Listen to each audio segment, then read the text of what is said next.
Because our sexual desire can at times be so severe and so intense, God redeems us and sanctifies us by means of two things. It's right there in her heart. Like, I can see that this can exemplify beauty. That's the divine sonship kind of factor. That's where I grow in this confidence and love of myself. And when I love myself, my wife is going to love me. If a beautiful woman is in my midst and I just don't recognize that she's beautiful and she's not my wife, I have a problem.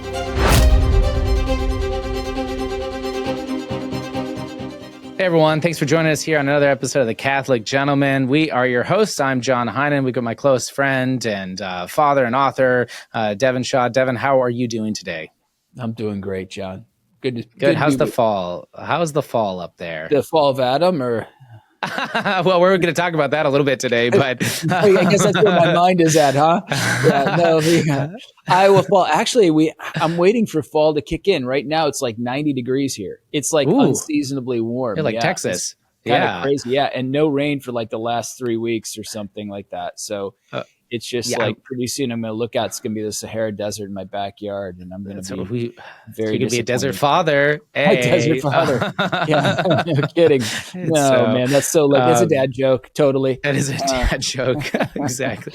So you're, very similar to Texas. I was walking with my son this morning and I was like, I'm curious what the weather's going to look like. And I opened up my phone and saw that it was a high of 89 today and tomorrow and, Sunday, and then just kind of continuously. And I said to him, I go, wow, well, Texas is holding on to Texas for the next few weeks. So anyways, well, I'm looking forward to talking about this today. So we're going to be tackling a conversation that every man experiences, but few can put words or put their words into it. And that's what women don't understand about men, right? We've touched on this before, and the response has been overwhelming. Both husbands and wives keep asking us to go deeper. And why? Because women often find men mysterious, and men often feel unseen or misunderstood by their wives or women. Time and again, we hear wives say, I never realized this about my husband. Thank you so very much. I didn't know he thought like that. And that's why this conversation matters. In fact, I did just recently get a comment this week that was like, yeah, you know what? I've gotten this a dozen times in this year alone. Let's go forward with this. So I'm looking forward to talking about these four things that we are going to unveil. So before we begin, please like and subscribe. I know over 60% of our listeners, we love that you are our listeners, but you are not liked and subscribed, and it really does help the algorithm. So if you're on Apple or Spotify, you can write comments, you can give us those 5-star reviews, and that just helps those algorithms say things like, hey, this is worth it. We're going to start putting this in front of other men or wives within the same demographic. And that is just so helpful and why we continue to do what we do. And that's why Devin and I are constantly working to improve the show and improve the material that we're coming out with, not only here, but also inside of our membership platform, Catholic Gentleman Plus.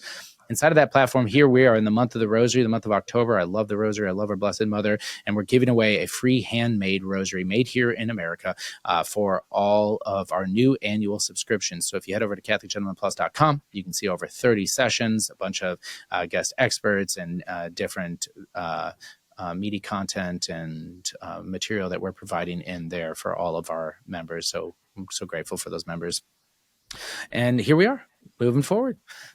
We've got this. Here's the challenge. When we talk about male needs, and I know this, and I want to talk about this right away with you, Devin, many women bristle. They assume that men are shallow or selfish or, even worse, right?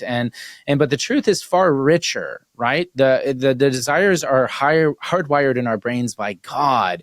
And when rightly ordered, they're going to make a joy-filled, happy marriage. And that's what this is about. That's why this is so important to understand. And I like to say that, loving wives, they want to understand their husbands just as loving husbands want to understand and provide for the needs of their wives. We talk about this all the time. I want this episode to be descriptive, not prescriptive. We're not telling wives, you have to do these things or do it in this frequency and like this, but we are explaining the truths of the masculine heart as God created us to be, so that we can all be redeemed, and that marriage, the sacrament and the beauty of it can be better for all of those who have imparted upon this noble and this grace-filled vocation here.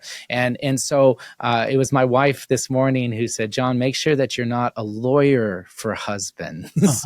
And I said, thank you, sweetie. Yeah, you know me so well. And I go, The defendant. yeah, exactly. And so to point that out, like last week's episode, 4 Simple Ways to Win Her Heart, or I guess it was 7 rules to be a better man, and 4 things to win her heart before that, and 4 things she notices that you don't, like marriage mistakes, all these things. We're constantly talking about this for men to elevate men. And so, Devin, when we're kind of setting the stage and understanding how a good majority of women have been hurt and damaged by men, and by misunderstanding men, and by men misunderstanding themselves, what would you add to that reality? Yeah, good question. I think that, so first of all, men have a difficult time expressing how they feel. And there's many reasons for this. I think that we're very uncomfortable with feeling in general. We're very uncomfortable with our emotions. We've kind of not been taught, but caught the idea that a real man isn't emotive, or if he is, it's about anger and, more like defense and, just anger, that kind of stuff. But I think that the reason we're doing this is to fill that void, because husbands have a difficult time expressing their feelings, but, and this is a deeper reality, and I hope that women aren't offended by this, but women are a little bit more fragile in this interplay between spouses. And what I mean by that is, a wife can tell her husband what she needs, what she wants, and maybe where he's slacking, and he can kind of take it for whatever reason. But when a husband does that to his wife in the areas of his authentic needs, she's fragile, and it can really crush her. And so I think that as we approach this, we're going to approach it hopefully delicately and respectfully, reverently for both spouses, but especially for the women. But we're trying to help women understand, hey, what's going on inside of us that we can't really tell you because we're afraid we might crush you. So we're trying to do this in a way that, hey, here's the window. We'll give you a little bit of the inside game of what's going on in our heads without hurting you. Yeah, I agree. I think that's very well stated, because ultimately that's what we want. We're not looking at this to be, I like how you said caught and not taught, because we have inherited so much of this, right?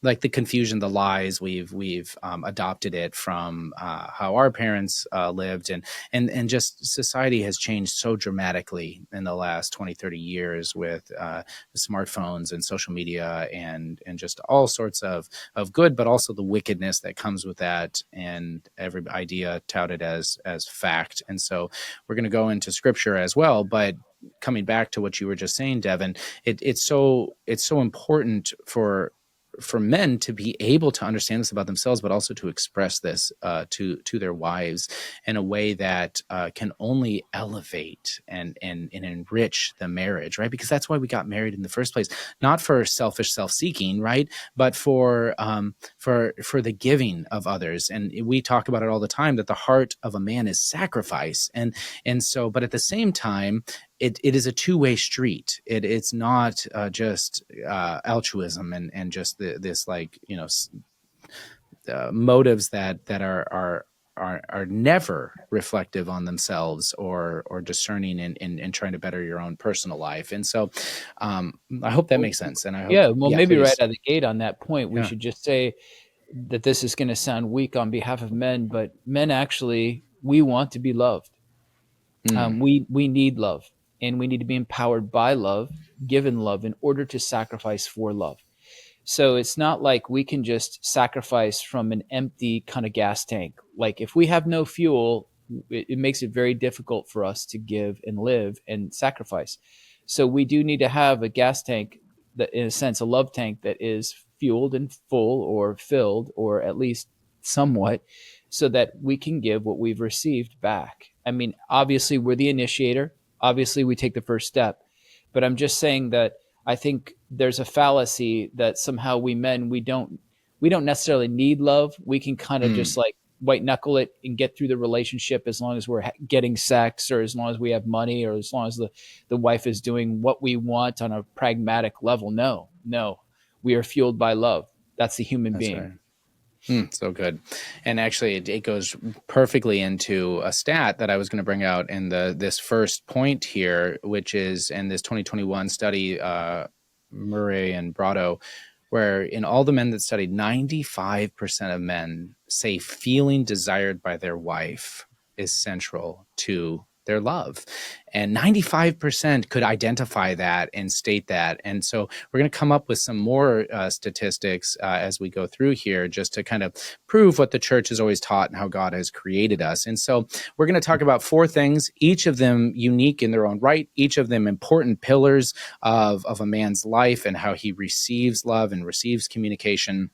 And so we're going to go right into this first one here, which is physical intimacy. And this is the one. Oh, men, they only want sex all the time. That's what they're looking for. And I'm going to, comment on that directly and say that intimacy is not just physical release. It's ordered by God toward procreation, yes, and for the bringing forth of new life, as we know within our church, but also it touches on our identity and unity, as St. John Paul II talked about, right? So it touches on our identity, but it's also that unity that Christ has brought this up and redeemed. And the union of husband and wife, man longs not only to give life, but to know he is wanted and received. And so he wants to know that he's enough, and this is one way that he's wanted, and that he's enough, and this is one way that can happen. And so I like to start right there when we're talking about physical intimacy, that it's more than just a release. It's more than just a biological urge, but at the same time, it is that. And so, so we want to be honest about that when we're approaching this. And so, Devin, I'd love to hear from you when it comes to specifically physical intimacy as this core need within the relationship of a husband and wife on behalf of the husband. First of all, it's a God-given need and desire. God has placed that in the man's heart and soul. He needs this. Second of all, men and women are very different in this area. In general, there are, some women are more sexually driven than some men. Some men are very less sexually driven than some women. But however, generally speaking, and just like these stats will testify to, men are much more sexually driven toward wanting intercourse, etc., constantly compared to women. So ladies, we want to let you into our mind. And so what is this all about? Yes, a man thinks about sex many times throughout the day. He tries, a altruist or a virtuous man is trying to think about it in the proper context and overcome temptation. So I think it's very important that we let you into our personal battle. Okay. Yeah. So we're not talking about the secular man who has temptations of lust and feeds them all day long, goes out on the internet to look at whatever he wants. He's lusting after the women in the workplace, whatever. But we have to relate to you that it is very hard. We're very visual oriented, and God has made us this way. But also, if we can backtrack just a little bit to when we grow up, when we go through puberty, when a boy goes through puberty, literally testosterone is released at an incredible level in the young man's body. And he begins to notice that things are happening below the waist. Mm-hmm. And sometimes those things that are happening are inopportune, like they happen at inopportune times during the day. What I'm talking about is sexual arousal that's kind of instinctual and automatic. And so he recognizes, and this is the key, the boy recognizes at that point that this is what's differentiating him from a woman. He's got this going, and it's in relationship to her. So his brain to body tells him that this sexual desire, this sexual urge, what is happening in him makes him different than a woman, and it's how he relates to women. And so, but what he doesn't realize is he thinks that by engaging in sexual intercourse, by having as many women as he can, by indulging those lusts, that's what makes him a man, because this is part and parcel of manhood. However, God has a different plan, and we can get into that in a little bit. But all I want to say is, it is so instinctual. It is such an urge sometimes for us, even especially as boys when we're going through puberty, that it's difficult to control and master. So now, ladies, wives, your husband has this as part of his genetic and psychological makeup. And so if he is a faithful man and he's trying to follow the Lord, there are going to be so many opportunities for him to be tempted. Yeah. And so this is his battle. And if you could imagine in your life a battle like that, like where it's constant and it's fierce and it's not going away, and yet you're trying to stay faithful to the Lord and whatever, as husbands, we're trying to stay so faithful to our wives. We're trying to remain close to them. We're trying not to give in to the temptation to lust after other women, to use pornography, etc. So why we're saying this is because when a wife looks at sexual intercourse with her husband as something that she has to just get through, or she doesn't want to do, or she's punishing him with it by withholding it, or saying, well, like there was a woman that she said, I resist or I refrain from having intercourse with my husband. Basically, I deny him, I reject him so that he can learn to overcome lust. No. That is going to boomerang on you because you're rejecting him. And by rejecting him, you disrespect him. Respect is his number one need. And what he will do is he will then disrespect you and reject you. And eventually the consequence will be, if he doesn't leave you physically, he's going to leave you in his heart. Yeah. Oh, what a great point. I mean, so many great points that you just brought up there. And I want to lean into a couple of them. And that one is, the first one that triggers with me is that testosterone is a good, right? It fuels competition, which prepares man to provide and to protect for his family. But we can't get away from the fact that we're hardwired for fruitfulness and for union. I mean, this is how God made us. Be fruitful and multiply wasn't just some sort of forced obligation that would come with, some sort of constant dying to ourselves to achieve. No, God in his goodness gave us pleasure. And that we've talked about it so many times that sexual attraction is not lust. Sexual attraction is good. It's holy. It's beautiful. It's what unites. It's why you guys got married in the first place, at least hopefully here in America and most of the world. But it is a reality. I also wanted to just come into something else, is that this is not just cultural. I think that comes up very often, is like, oh no, that's just such a Western world. Yes, sex sells, and the Western world has absolutely exploited that, into the heart of the lustful man. And that's awful. And there's no justification for that. But the reality is that all men experience testosterone. And while some cultures might be more taboo, or it might be they didn't hear it from their parents and they didn't actually talk about it. And so they themselves have kind of pendulum swung to the other side. And there are certainly these outliers, situations like you were saying, where the woman is more desiring than the man of sexual union. That does happen. But generally speaking, this is a really important reality in men's life. And then the final thing that I wanted to come back to is one of these studies, because you mentioned that it's not just a release. It's not just a desire for a release. And I grabbed this other study here, a Feldahan study that came out. It says 97% of men say they need to feel wanted. 97% of men need to feel wanted in the sexual act. And actually 74% of them in the sexual act said that they would prefer to not have sex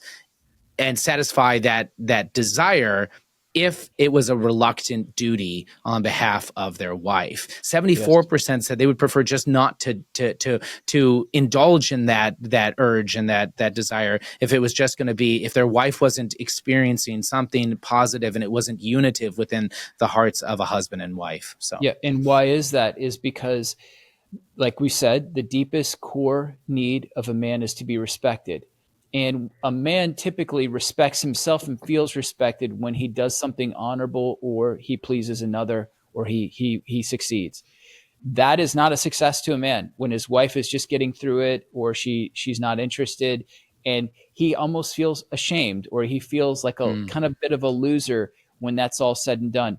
So why did God create it this way? My wife asks this all the time. I think this is really great, because like when we first were married, our sexual desires and drives tend to be more in alignment with one another.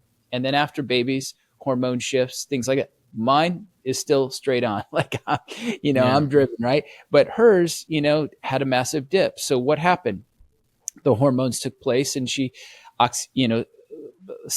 cortisol levels, just went through the roof with stress. Yeah. Other things happened, but I think it's this.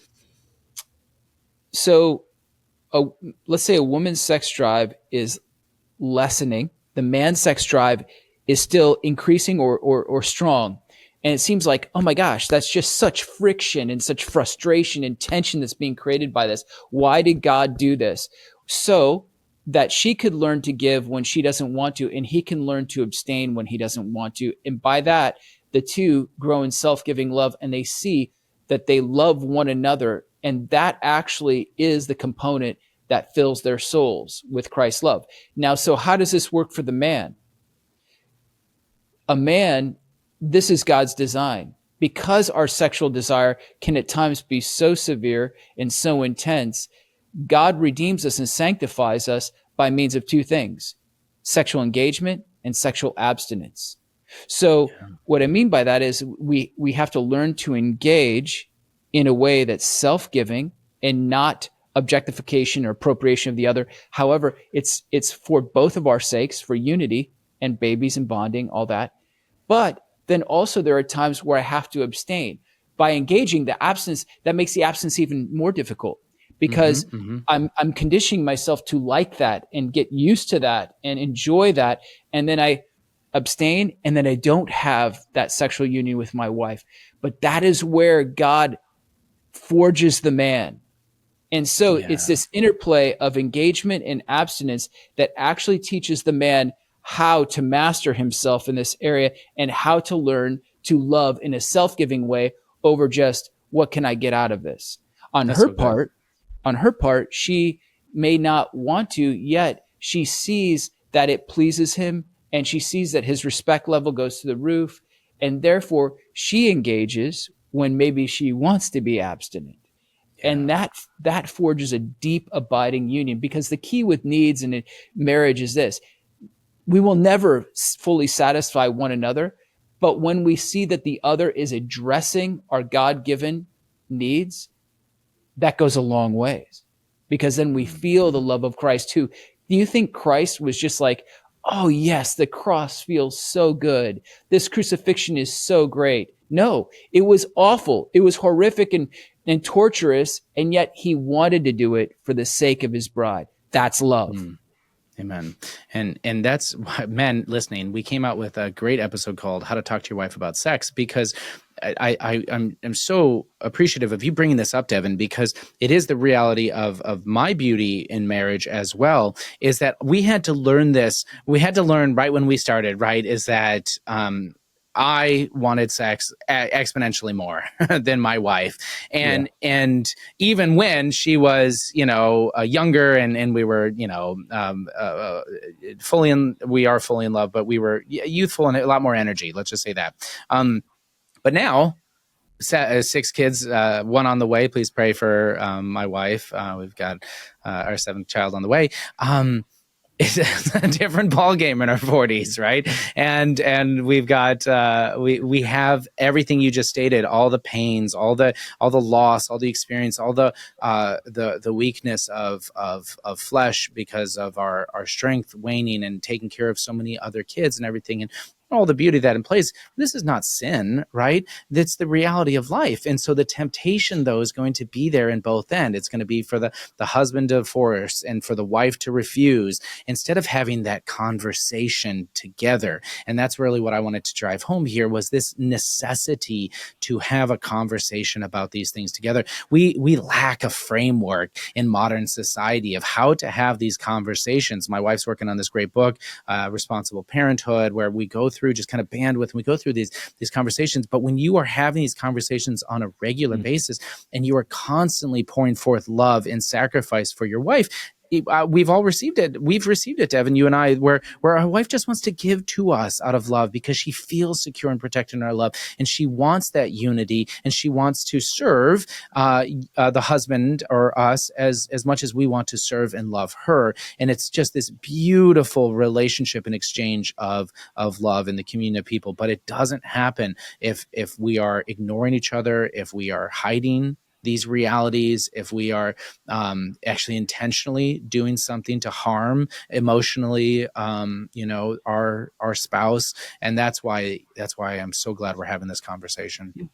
Yeah, it's really good. I think that we have to understand, like, the research shows that so many women have, when they're interviewed about physical intimacy, they say yes, they want it. They want hand holding, they want the hugs, they want the embrace, but they caveat it. Almost, it's incredible how many women end it as long as it does not always lead to sex. Yeah. So we have to understand but for us, the problem with us is that once we're revved up, once we're aroused, we want to complete it. We want to go to the finish line because that's just the way that we're hardwired as men. We're like that with everything, right? Mm-hmm. And so, especially with sexual intercourse and climax, we want to get to the end of that. And I think that both sexes just need to recognize, okay, that's how he's made, and then that's how she's made, in a sense, generally speaking. So if a husband can look at that and say, okay, there are times where I can be physically intimate with her and I will restrain myself from wanting to go all the way. I will purposely love her in this way without seeking my own benefit here. And then she will see that over time, hopefully, and she'll say, wow, he is actually sacrificing his own desire for me so that I feel loved and secure.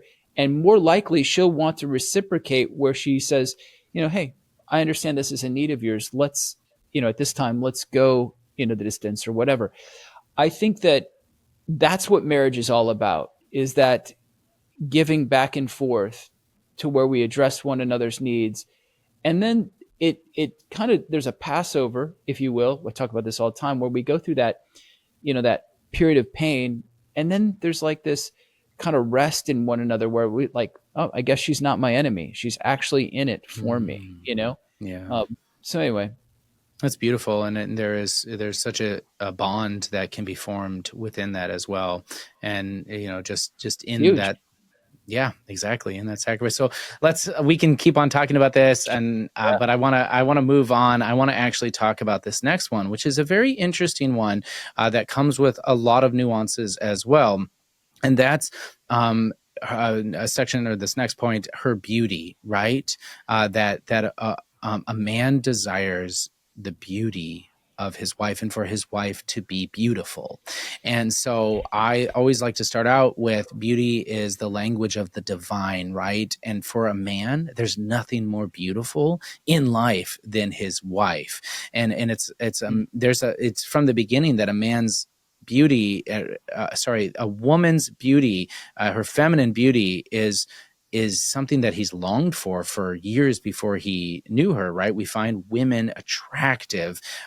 We find other women attractive, but it doesn't always have to be shallow, right? It can be sacramental, which is what the marriage bond allows for. And I always like to start, because I just love this when we think about this, was Adam in the garden, right? I always love to go back to the beginning in Genesis before the fall, right? The fall, which we are in now and needs to be redeemed. Adam was given all of the animals to find a helper suitable for him. And he named them all, right? And you can imagine how long that took. But Adam named them all, and he was bummed because at the end there was not an animal suitable for him to be a helper. And so then God put him into a deep sleep, and he took a bone from his rib and forged woman. And Adam, when he saw her, he rejoiced, and he said, alas, bone of my bone, flesh of my flesh, right? And the two were naked without shame, right? He saw her beauty. He saw her fullness, but he saw her beauty. He saw her physical beauty. Visually, he saw that first, and he rejoiced in finally a helper suitable for him, but also a woman that he was now attracted to, and something that he could see himself unified with for the remainder of his life.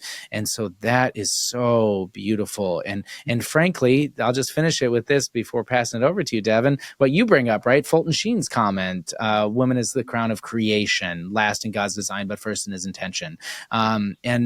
And you brought that up a handful of times, and that's just it. Like, God intended woman to be this beautiful. This was a crown of His creation, was woman, and so that desire of a man for beauty, physical surface beauty, doesn't disappear. Beauty enriches and it goes deeper, and we understand layers of the wholeness of the fullness of the person. But that physical beauty doesn't disappear. So when you, Devin, are talking about this, or I know you and your wife are working on a book where you've been receiving all of this great information from men and women and their struggles, I'd love to hear your thoughts on this subject matter of beauty of a woman. Yeah. Well, I think it's really great what you bring up about Adam, because so John Paul II said in his Theology of the Body, he said that they knew each other and looked at each other with all the peace of the interior gaze. And so Adam did see Eve's body, but he didn't just stop there. In fact, he couldn't stop there, because in that purity, that peace of the interior gaze where there's no shame, what he saw was a person being expressed in and through the body. He saw Eve's soul, in a sense, her interior beauty through her exterior beauty. It was one. That's the ultimate. When a man gets to that point, he's a real man. That's a massive grace from God. If God will allow you to get there. So that's the goal. That's the high point. That's the pinnacle of a man being able to love a woman and see her beauty properly, is he sees her interior soul being expressed in and through her body. It's a both and. He doesn't disregard one or the other. So he doesn't divorce that. He doesn't just look at the body and say, oh, there's breasts. Oh, there's a butt, or whatever. Oh, how great is that? Nor does he, I'm sorry if that's crude, but I'm just saying, nor does he say, oh, the flesh is just so evil. I'm looking for her spirit, and oh, she's just such a holy woman. I mean, give me a break. Okay. That's puritanical. Okay. Yeah. So that is the ideal, is to see the soul being expressed through the body. However, that is the incredible challenge for men. And it's also the incredible challenge for women. So women, thank you. We're going to let you in, is that, yes, we see beauty all around us in all women, because that's the way God's designed it. If we don't, we have a problem.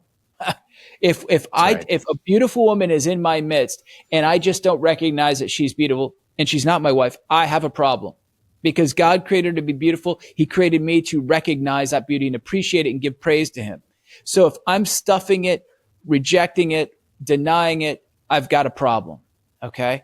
So that's the first thing. But at the same time, we're instinctually attracted magnetically to that beauty. And that's where we have to say, that's where the stop happens. Okay, Lord, I give her to you. I love my wife. Please bless my wife. Bless this woman also. I give her to you. I praise you for her beauty. Now, this is where it becomes very difficult, because one of the deepest longings for women, and all you have to do is look at any Walgreens or I don't shop at Target because they love abortion and transgenderism, but look at any store like Target. What do you have? Cosmetic sections galore, women's clothing galore. There's so many. Why? Because women desire to be beautiful. That is a desire of their heart. They want to be beautiful. That's Eve. Adam's first response when he sees her, that's what every woman wants. Wow, you are stunning. You are amazing. Bone of my bone, flesh of my flesh. Wow. So that's what every woman wants. But the reality is, and this is the reality, it's, in a sense, I'm sorry, ladies, but it's like that at first when we get married to you. It's like, wow, you are amazing. You're so beautiful. You're 21, you're 19, your flesh is literally glowing, However, childbirth, C-sections, cellulitis, whatever it is, that takes a toll on a woman. She begins maybe to have hair loss. Maybe she begins to gain weight. That is our challenge as men. This is so your challenge as ladies is you want to be beautiful and you're trying to do everything you can to be beautiful. And the man, his job is to continue to press on to be like Adam, who in Christ, who can see the beauty of your soul more and more through that sacrificial body of yours, and not lose sight of that. So it's a both and challenge. I'm being very realistic here, because no one is going to say, yeah, that 58-year-old woman looks like that 21-year-old woman. No one's going to say that. And I got in big trouble just recently. I was at this meeting, and I forget, because all I do is I talk to guys, men's retreat, conferences. So I talk to guys about this stuff. Well, there were some ladies at this meeting, and I just kind of brought this thing up, is that, that it is a severe pain sometimes, and a challenge when a husband sees his wife beauty fading, and then he may see a younger woman, and he's reminded of that previous beauty of his wife. There is a grieving process that a man has to endure. One of the women, oof. I forgot my audience, and I took it on the chin, but that's reality. I was at the O'Hare Airport traveling back from that meeting, and on the wall of O'Hare Airport was all these World War II veterans, and there was this nurse, this woman, and you should have seen, it showed her picture when she was a nurse, and it showed her today, like 80 years old. Same woman, you could tell by the eyes, completely different. She was stunning, like Marilyn Monroe kind of beauty, like as that nurse, younger nurse, and yet looks like my grandma now, right? So what's the point? We all know that this is reality, but the challenge for both of us is, women, still strive to be beautiful for your husbands, even though you know that beauty's fading, and yet work on your interior beauty with your prayer life with the Lord, because that's truly what makes you so attractive. And then men, work on your prayer life so that you can see your bride as Christ sees the church. That's the key to it all. And then that's when real love is given, and everybody is like, wow, our marriage is better than ever. And I think you're more beautiful than ever. And I love you more than ever. And the world's looking at you guys like, are you guys messed up? Like, how can you think she's more attractive than ever? Because I see something that the world can't. I see her interior life giving her exterior life form.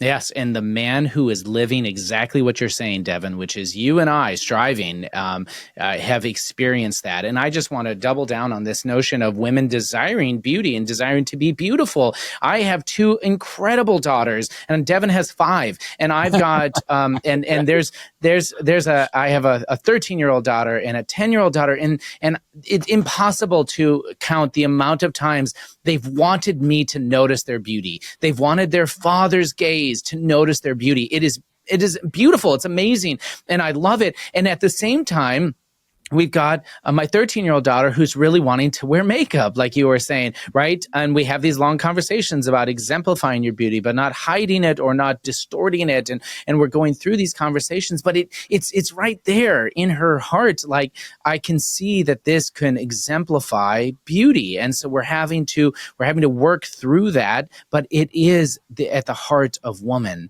And I think that that's such a truth in reality that can be seen from the moment they're 2 and 3 years old, dancing and wanting their father to know them. Yes, Devin. Yeah. There's something so good what you're saying about your daughters wanting to be appreciated for their beauty, or affirmed by you for their beauty.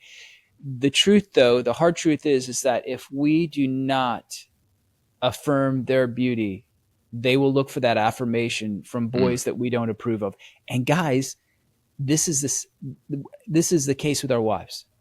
I know that it sounds terrible, but I've heard too many stories, know too many people personally, where the wife is in the workplace, her husband is not really noticing her, he isn't commenting on her beauty, and a guy makes some side comment about her new hairstyle or outfit she's wearing, and she melts interiorly, because she's just longing for that affirmation, because she longs to be recognized for her beauty.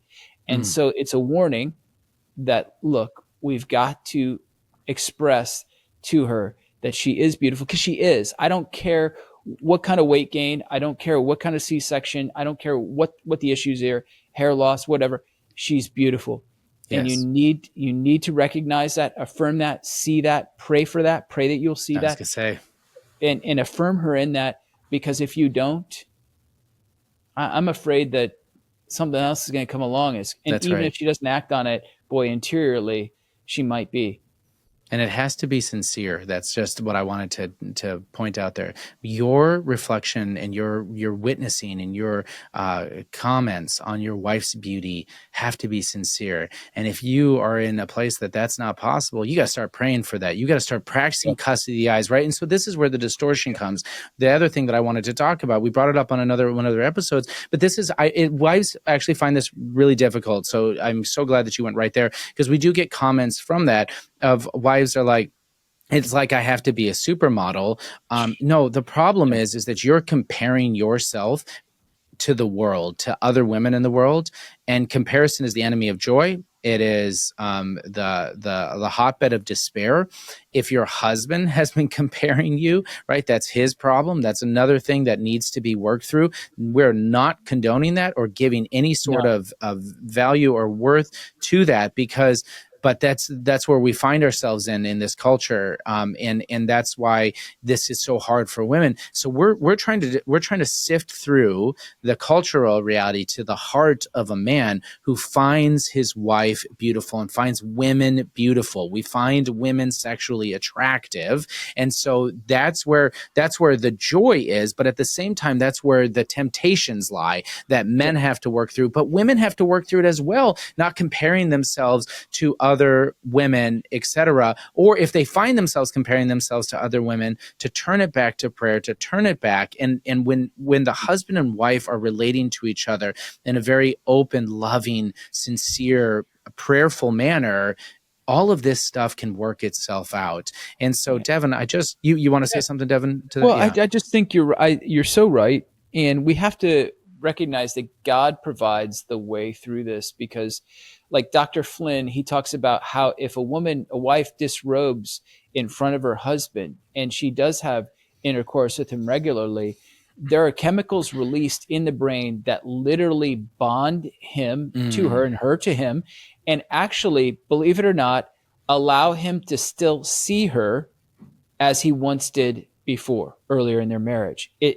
There's a blind spot, but it's maybe not a blind spot. Maybe Amen, right? Maybe it's actually X-ray vision where he sees this true beauty coming through. So we have to understand that.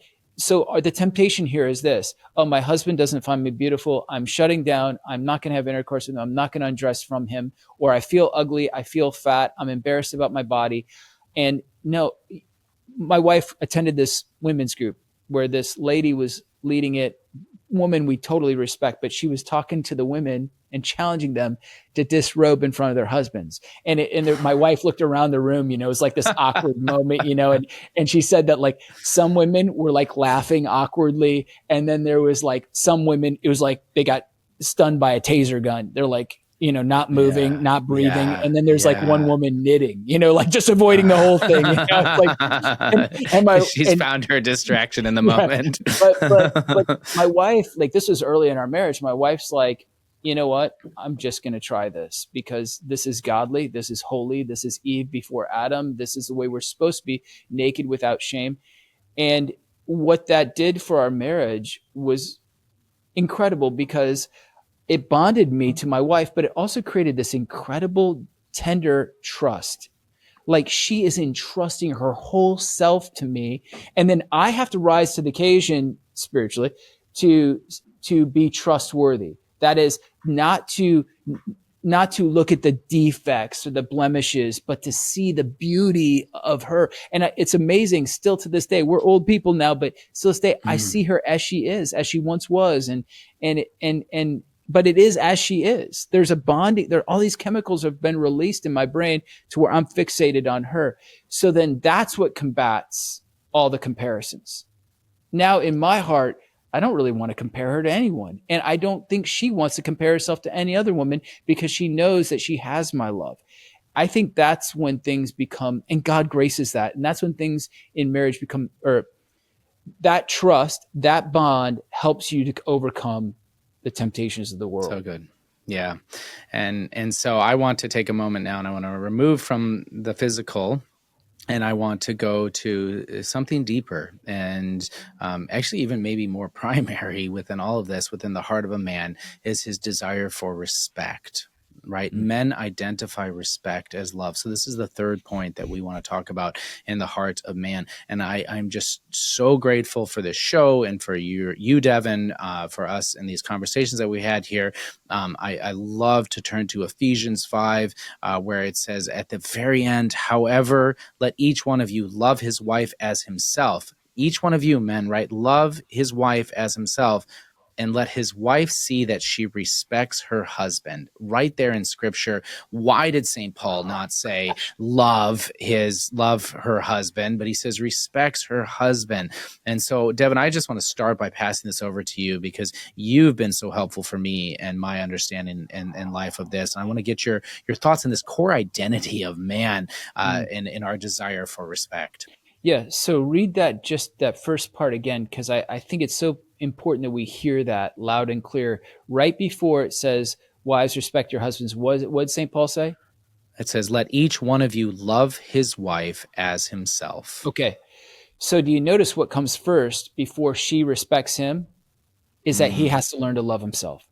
Ooh. Because when he loves himself properly, he's confident in himself. He has God confidence, not self-confidence, God confidence, because he's loving the person that God has created him to be. Yeah. So when he does that, she's like, wow, he's so confident in himself, not in an arrogant or prideful way, but just he loves who he is in his littleness, maybe in his patheticness, but also just in who he is, just everything.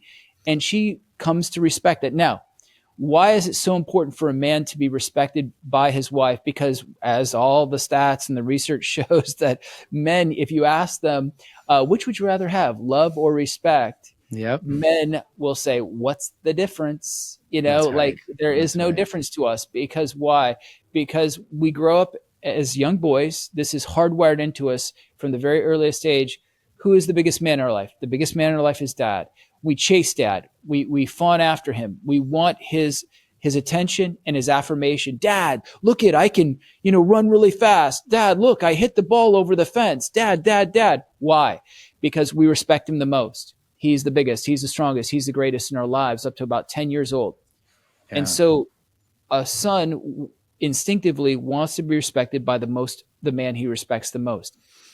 That's all hardwired by God because intuitively or spiritually, we want to be respected by God because we respect him the most. He's the great Father. Right.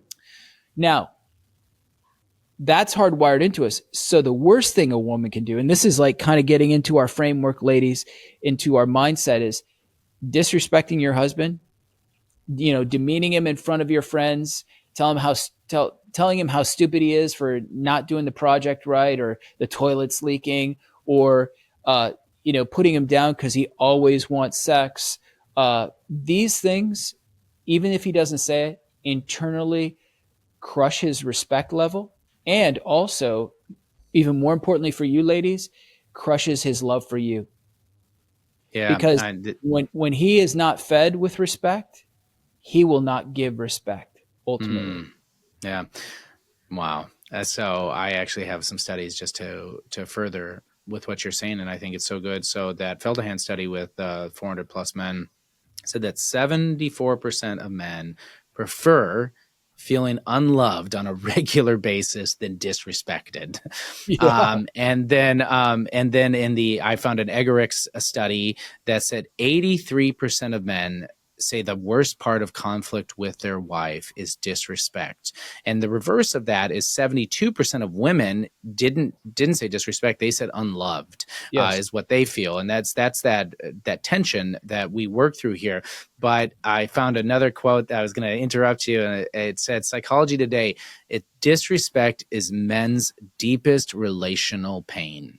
Like that's the modern psychology today that is aware of this and aware of this tension because it's hardwired within our lives as men, right? We want to be respected because we receive respect as love, and we receive that as somebody who is worthy. I just really liked your comment, Devin, about pointing out in Ephesians there, love his wife as himself, right? And there's the problem right there. Is men don't love themselves. They don't understand how to love themselves without, being selfish and self-seeking. They don't understand how the importance of self-mastery so that they can better be the man that they were created to be. They don't understand those things. And so, but the point of it is that men got to get that right, because when they don't love themselves, they just force those wounds upon those who are around them, around their wife and around others.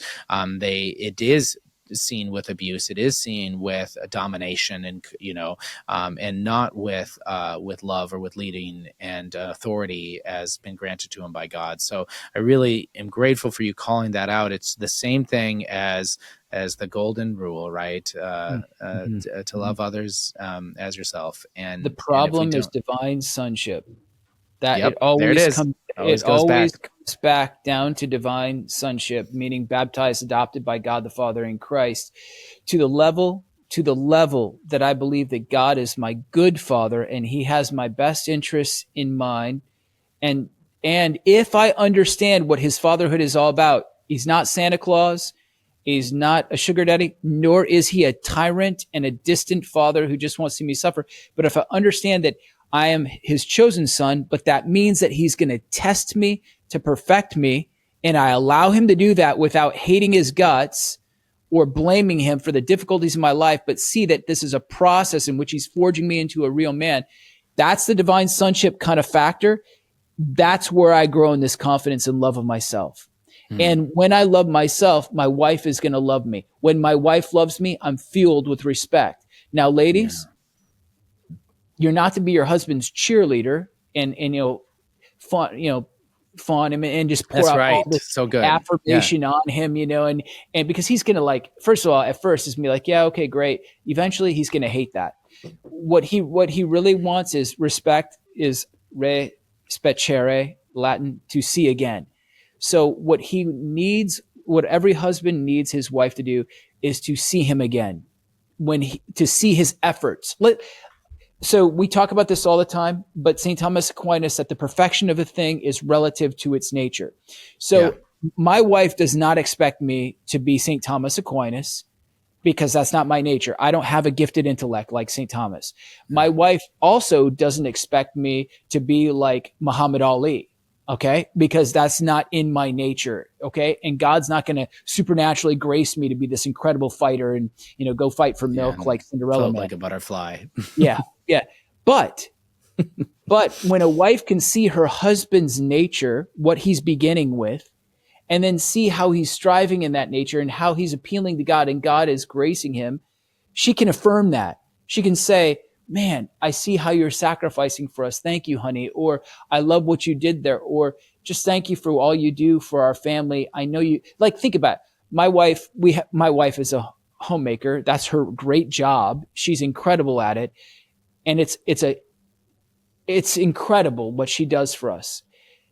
If I didn't thank her, though, for the meals that she prepares, or I didn't thank her for what she's doing for our children, if I just ignored that, that would crush her, right? On the same token, though, ladies, your husband goes away for 8 to 12 hours a day, slaving away. And I know some women are like, well, he gets out of the house. That's his free time.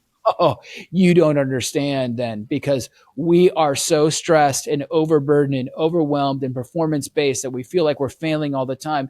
And when a wife says, thank you for sacrificing for our family, working so hard for us, that just is like, it's worth it. It's so worth it. So just see him again. See his efforts. Affirm his efforts. Don't be his cheerleader, but just be real. Man, that goes a long way of filling him with respect. It sure does. And I'm glad that you talked about those things. And we've touched on those things that you can do to affirm him and to make him feel respected. But at the same time, I want to go in just a little bit more and call out those things that women do that make men feel disrespected. And so a couple of them, I actually broke them down into just some direct to the husband or direct to the man, and also in parenting. And so, like, one of you mentioned nagging, right? Nagging the husband to get stuff done constantly can make him feel disrespected, as if he's a lazy man, as if he's, bad at prioritizing, as if he is, incapable of serving to the degree that you need him to, right? It's emasculating to feel like that. Public criticism, I think you alluded to that, and that's a big one, right? Around friends or like in a grocery line or, anywhere. A public criticism is like a wound to a man's heart that takes a long time to heal and repair, because of the situation that we find ourselves, performance based, all of these different things. And so don't inflict those wounds, right? Control yourself. If you're at a restaurant and you want to call something out that other people can hear, or even if it's like flippant, like there's a waitress or waiter there and you're flippant about a decision or a thought, maybe he's struggling to choose what meal that he wants to eat, and that comes out. Oh, and then another one that I called is that those harsh comparisons. Ooh, like if you compare him to other men, oh Oh my my God. goodness, yeah, exactly. When you're looking at a neighbor and you're like, well, I heard they got this done, or I heard they were able to do this sort of Or things, or he, I see the him husband. out there, exactly. I see him doing this. Oh man, those are catastrophic to the heart and to the mind of a man. And so parenting, I wanted to add this in here. That's Two good. things. If you correct your husband publicly in front of your children when he is trying to discipline your children, that can be and I'm not talking about abuse your children. I'm not talking about punishing your children. I'm just talking about disciplining your kids. And you correct him, or you come to protect your children from, this evil dictator, the husband, regardless of, you're not thinking those things. But I want you to be aware that if he's disciplining, and you come to that protection, you come to deflect the father's discipline, you have disrespected him in a way that is so tough. And then another thing that I wanted to call out is when you and your husband come to an agreement on a way to discipline children, or a way that you're going to run a portion of your household, but then you don't follow through with it. He's gone for 8 to 12 hours a day, and then you come back and you realize it's only been 3 days and the rule that you guys set forth has not been lived up, and that can feel really disrespectful to the husband. It's like, wait, I thought we were doing this, and a loving husband's going to try and work through it with you. But if this happens repeatedly, it's like everything that he states, or every idea that he has to better the family structure, is affirmed and then never followed through with or delivered upon. And that can be a really silent killer. So Yeah. those are some things that I Well, just I wanted think to it's talk great. about. I just, one of the chief laments of women, Catholic women, who are striving for holiness, is that their husbands are not great spiritual leaders or even trying to be spiritual leaders. And yet, some women, they want their husbands to be these spiritual leaders for their children, but they don't respect their husband. And so therefore Mm, they pass down the ruins of disrespect to their children. And how do they expect him to lead with authority when the children have picked up disrespect from mom? So just don't undermine his spiritual authority, but come alongside of him in love and say, hey, how can we do this together? But now we have to make a caveat here, because there are lazy guys, and of course. there are Yes. abusers, and there are jerks, and there are users, and there are infidels, and that's so we don't want to Infidels. disregard it. Those guys, you know, ladies, we feel your plight. We hate that. That's why we do this. We want those guys to convert. Okay, but what we're saying here is, to these guys who are striving and trying, try to give them a little bit of a pass, Yeah. and come alongside of them and do these things for them. See the goodness in your husband. See that he's actually making the effort, even though it might not please you. Maybe it's not at the effort that level that you want it to be. Pull back a little bit and just see it from God's perspective. You know, wow, There it he's is. he's trying. Yeah, respect is not ego stoking. It is belief in his God-given mission, and you are showing him that. And I think this is a great segue into our final section, our final point here, which is man needs your partnership, your encouragement, your companionship. He needs that. Men need encouragement, not coddling, right? Partnership calls forth sacrifice, not passivity, not laziness, but it calls forth these sort of things. And so, Devin, I know that this is at the heart of something that you've been working on, and I wanted to allow you to bring this out, because it is it's not just respect. It's actually those actions that show those affirmations and show the encouragement. Yeah, I found some notes actually from this book that we're trying to write, and it's a practical two-step for women in this area of encourage. Okay, so first of all, I think it's important just to kind of set the stage very briefly. Is that Eve actually her name means life bearer in the Mm, Hebrew, but it's not just biological life. The Hebrew word is talking about this life encouragement given the man that gives him this fuel, if you will, to be able to do maybe even risky and dangerous things on behalf of his wife and children. That's what yeah. Eve actually is all about. That's woman. So woman is a life-giving encouragement to the man that enables him to have a power that's beyond him. So that's the first thing. That's woman's role. And then she's the ezer kenegdo in the Hebrew, that Mm, help me, which is that essential counterpart as a right hand is to the left. This is what we're talking about when so just ladies, if your man is not a man of courage, maybe reflect and go, am I encouraging him? Am I putting courage into his heart by the way I come alongside of him and be the right hand to the left to him? Am I actually a life-giving kind of source for him? Or am I like, oh, you did it again. Oh, you forgot the trash again. Oh, you know what, whatever. So I think it's kind of this practical two-step, and I wrote it's acknowledge and affirm. It's just that simple. And I mm, know it sounds overly simplified. Maybe it is, but basically it's find his good, and affirm it to him verbally. Find yeah. his good and affirm it. It's just that simple. And then be adaptable. I remember talking to my wife, like just about my kind of employment situation or my career. And I was like, man, I'll be honest with you. I think I'm terrible at what I'm doing. I don't. And I said, so I don't know. Maybe we'll be able to keep this house. Maybe we won't. I have no idea what's coming. She goes, if we live in a shack, I will follow you wherever you go. Mm, And I'm like, whoa, she's adaptable. She is willing to sacrifice for me. And so what happens right there?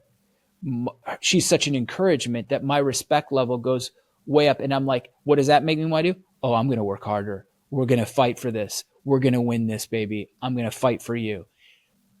When a woman acknowledges and affirms her husband's person, his talents, his gifts, his ability, his efforts, and she sees that and she acknowledges that, that's when he becomes not inflated with pride, but built up, encouraged to fight the big fight, to fight for his family. You see this in all the yeah, movies like Cinderella Man and all that. that's right. He's like, he is there, was it the Great Depression and his wife is struggling and everything. And he's like, Absolutely. I'm going to fight for milk, and he's just like, Yeah. and I love that, that's the idea. We fight for the women we love if they show us that love. Yes. But if they Yeah. don't, we're just like, hey, I'll fight for myself. That's And it's right. not right. Exactly right.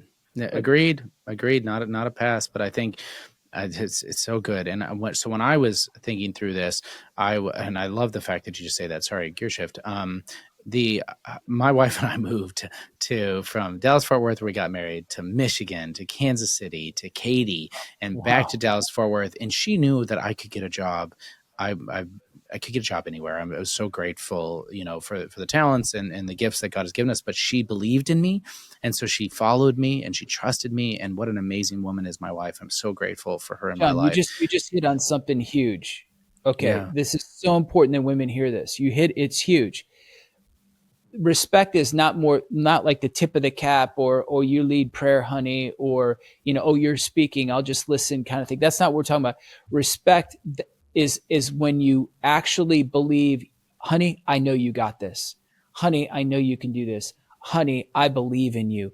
That respect thing, it exponentially it makes him on fire to fight for his family, on That's fire to right. fight for you ladies. But it's respect that says, I believe in you. Mm. Yeah. Oh, it's so good. I appreciate it. And what happens when we don't get this encouragement, when we don't get these, again, it's not coddling, it's not babysitting, it's none of that. But when we don't get this, we start abdicating responsibilities to our wives, right? Because we're now focusing on ourselves, and or maybe we don't trust ourselves anymore. And Or so we we bring just the think, lesser loves. We turn to lesser loves. That's right. Exactly. We seek happiness elsewhere. And again, not condoning or No. affirming or any of that sort of stuff, but this is the reality of the heart of a man. And why, or we use work as our escape, right? Like that's another one that we actually, Yeah. instead of confiding in our work difficulties and struggles with our wives, we start just escaping to work so that we don't have to deal with the lack of encouragement, the disrespect at home. We just start doubling down in that which we can control, because that's giving us some sort of affirmation, that's giving us some sort of counsel. And so I think that these are all so incredibly important. Devin, any final thoughts that you have on this idea of partnership and encouragement? Just a couple steps. Pray, women, pray to see your husband again anew. Just pray for that grace to see his gifts, his talents, the man that you married. Pray for that. Second, affirm and acknowledge him. Third, be physically intimate with him.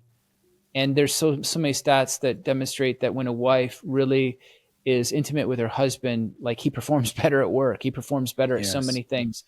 Fourth, though, if your husband is, checked out, he's abusive, or he's using pornography, or if he's just, don't crash down on him, don't demean him, don't make him feel like he's just this little loser.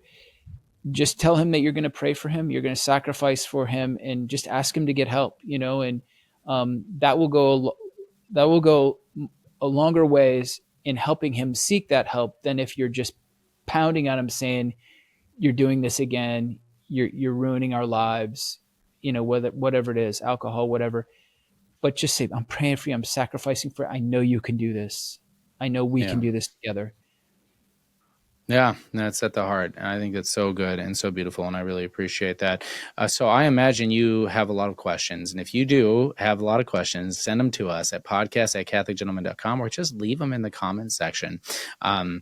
We love reading those. We love receiving those comments from you, so that we can talk about them in future episodes. We've even done just a handful of shorts where we come out, where we just answer these questions. And so really appreciate all of that. Again, podcast@catholicgentleman.com.